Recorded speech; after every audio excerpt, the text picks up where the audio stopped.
Hey everyone, my name's Gunther, and welcome back to Sakura Zoo. Today is all about starting what I like to think is our most impressive build yet, our Africa house. Real quick though, I did take the time to put together the footprint and the roof of our house off screen. It only took an hour or so and multiple restarts to get to this stage. But with the hard part out of the way, it's time to start on our first habitat.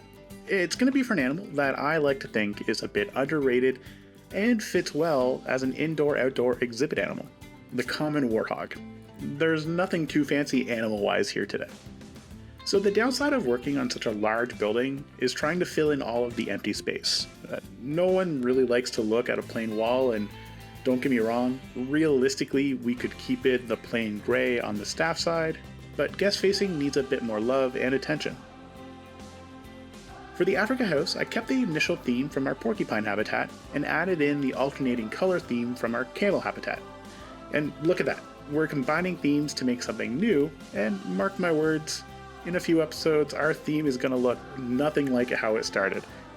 Side note, how many times can I say theme before it becomes an issue? Getting to the actual habitat, I wanted to use faux rock to mask the transition from interior to exterior. I get it. No matter how we work this, nothing is going to hide it. But if we can mask it just a little bit, we can get some really cool looking sightlines and add a bit of extra mystery for the guests. Design-wise, I never really know what I'm doing until I build it. I tend to play around with a few different ideas and typically just keep building until I find something I like. In this case, I started with 3 main piles of rocks and just filled in all of the gaps with even more.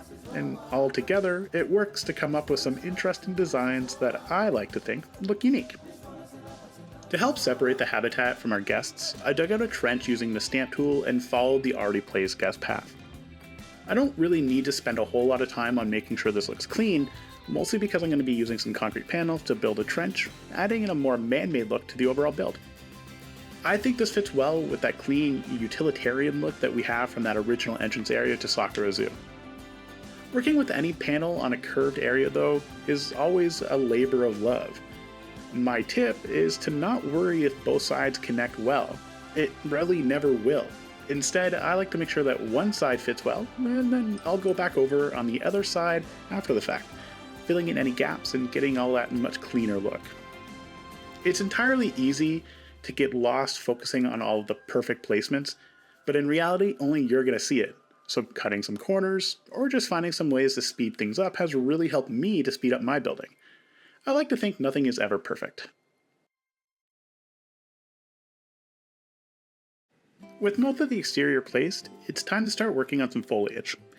The common warthog, according to the Zoopedia, likes both grassland and tropical foliage.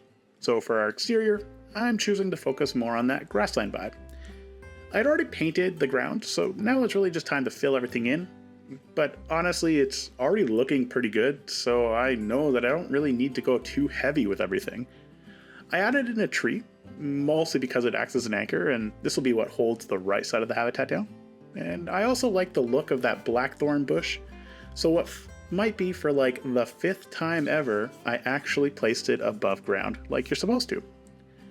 Grass-wise, I opted for the Durin grass piece. It's a change from our usual buffalo grass routine, but Durin grass is a bit smaller in size, and with the habitat being quite small in general, I don't really need too much here.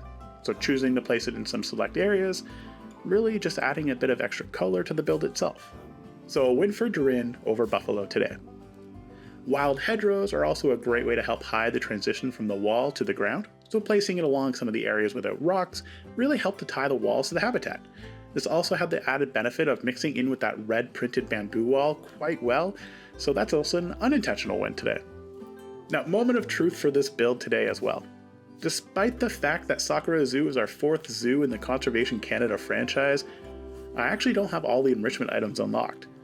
So as a placeholder, I put down the foraging box initially, but I'm going to swap this out for a mud pit. When you think warthogs, you think Pumbaa, and when I think Pumbaa, I think rolling in mud, and when I think rolling in mud, I think warthogs. It's all a big convoluted circle, and really please don't ask me how this works in my head, it just does. Things are coming together, and most of the plant work is complete. To add some more diversity to everything, I usually like to place a few construction pieces. This could be logs, baskets, tires, and even some hut rooftops. Really, the idea is to add some extra variety to the habitat.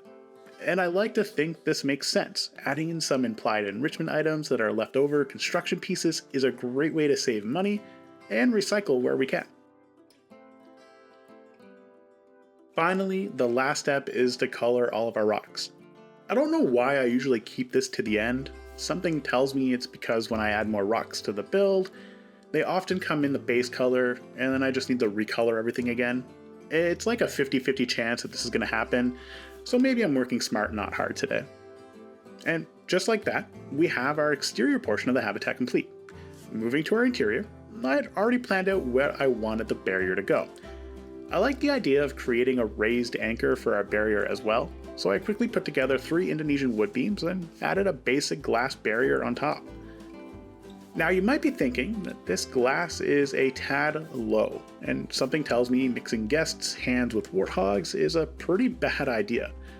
So in hindsight, probably should have raised this glass a bit higher. It doesn't need to reach the roof, and I actually don't want that, but maybe a bit higher is a better idea, so off camera I went ahead and made that change.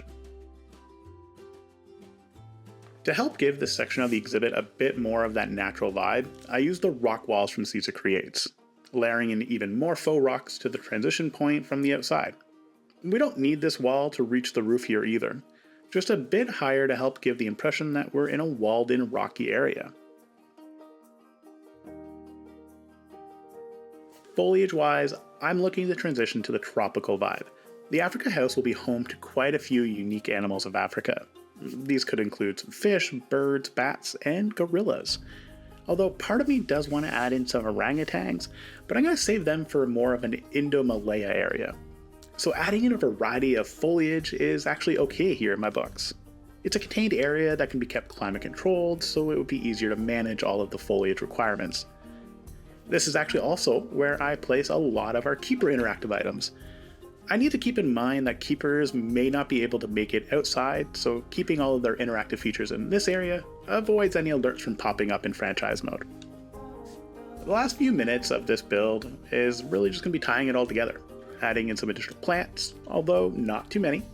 Also, we need to add some more faux rocks. It's actually a cheap and easy way to add a bit more variety to the build, and you'll see that all happen shortly.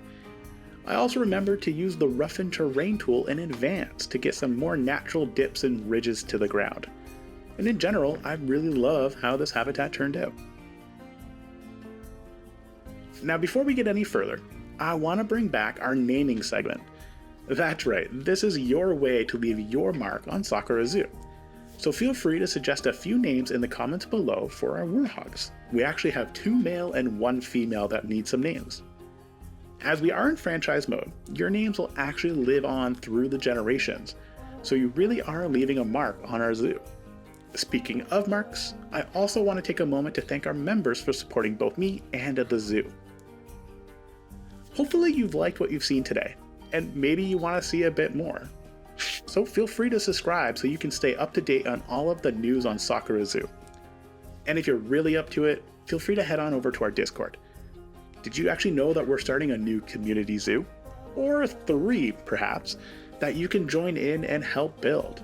It's a great way to meet other Planet Zoo players and help build something amazing. All skill levels are welcome because, trust me, we all start somewhere.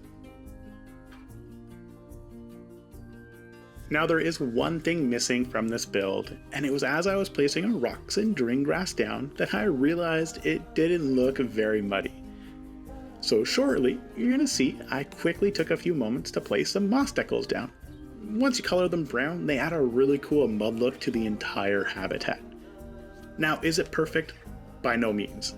But this is actually how we learn and improve, so it's actually okay to dabble a bit and try some new ideas and techniques.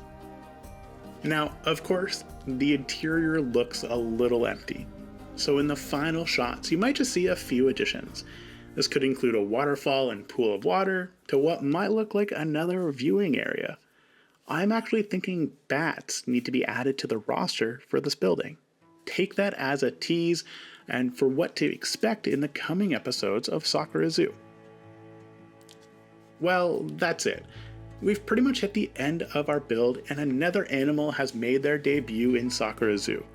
So let's take a quick look and see how they're settling into their new home. First, we have a quick view from our Skycam, and as you can see, this will be our largest building in Sakura Zoo, which is kind of fitting for Africa, I like to think. Now, for a more fun accident, I may have neglected to build the rock walls high enough, so we did have a brief escape by two warthogs. It appears the roof might be their favorite place to hang out on now.